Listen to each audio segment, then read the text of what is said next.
अस्सलाम वालेकुम।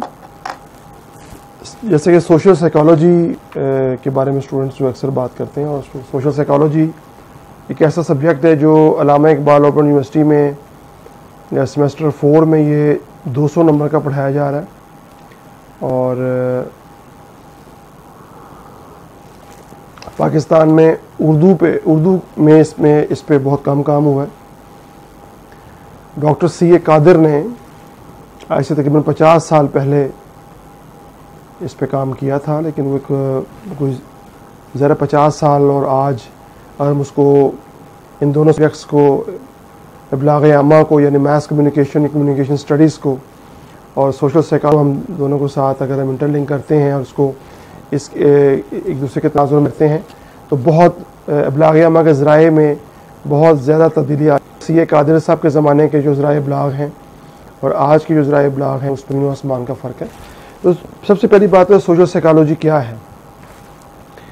जैसे पता चल रहा है कि सोशल साइकोलॉजी का ताल्लुक यानी मुआशरती नफ्सियात का या समाजी नफ्सियात का जो ताल्लुक है वो मुआशरे से या समाज से जुड़ा हुआ है।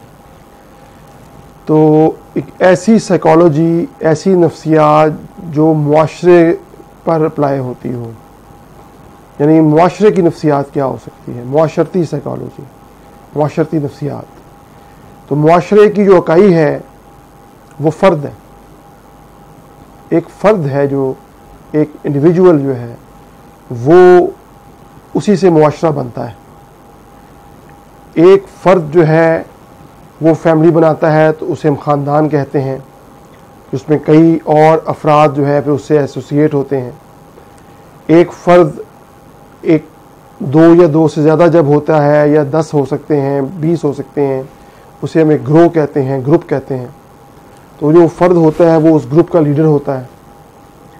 उस फ़र्द की जो सोच है, उस फ़र्द का जो बिहेवियर है वो उस ग्रोह पे असरअंदाज हो सकते हैं, उस फैमिली पे असरअंदाज होते हैं। ये कौन से अवामिल हैं जो फ़र्द के बारे में हम फ़र्द के रवैये को बनाते हैं, जिससे फ़र्द का एक्शन और रिएक्शन होता है। यानी एक फ़र्द जो है एक किसी मामले में और तरह रिएक्ट करता है, दूसरा फ़र्द किसी और तरह रिएक्ट करता है। ये सारा जो इल्म है ये जानना बहुत ज़रूरी होता है। और इब्लाग आमा के ज़राए जो हैं वो किसी भी फ़र्द को किस तरह तब्दील करते हैं। जब फ़र्द तब्दील होता है तो उससे एसोसिएट लोग भी तब्दील हो सकते हैं। और एक फ़र्द एक बाप है तो ऑब्वियसली उसकी जो साइकोलॉजिकली नफ्सियाती तौर पे उसके जो बच्चे हैं वो मुतासिर होंगे उससे। उस बाप में या उस माँ में कोई नफ्सियाती डिसऑर्डर है, कोई नफ्सियाती मसला है, उस मसले से दो चार उसके बच्चे हो सकते हैं, उससे एसोसिएटेड अफराद हो सकते हैं। इसी तरह कोई वो शख्स कोई बॉस है वो भी तब्दील कर सकता है उनके सोच को, ख्यालात को। तो ये फ़र्द जो है, जैसे अल्लामा साहब भी फरमाते हैं कि अफराद के हाथों में है अक़वाम की तकदीर, हर फ़र्द है मिल्लत के मुक़द्दर का सितारा। तो जो एक फ़र्द है हम उसे नज़रअंदाज नहीं कर सकते। एक फ़र्द की तरबियत अच्छी होगी तो मुआशरे की तरबियत अच्छी होगी। एक अंडरस्टूड बात है। मुआशरा जब कई अफराद मिलकर जब मुआशरा की तश्कील दे चुके होते हैं तो फिर वो जो मुआशरा है उसके जो उसमें मुख्तलिफ़ किस्म के जो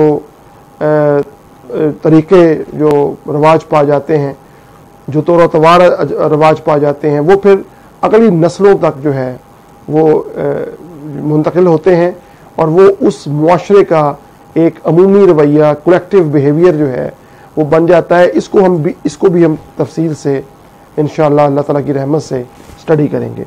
तो मुआशरती नफ्सियात, जैसा मेरी किताब मुआशरती नफ्सियात में भी इसका जिक्र है, जिनके पास है आजकल आउट ऑफ प्रिंट है, उसको दोबारा इंशाअल्लाह प्रिंट किया जा रहा है, कि मुआशरती नफ्सियात इन तौर तरीक़ों के मुताले का नाम है कि जिनसे लोग दूसरों को मुतासिर करते या इनसे मुतासिर होते हैं।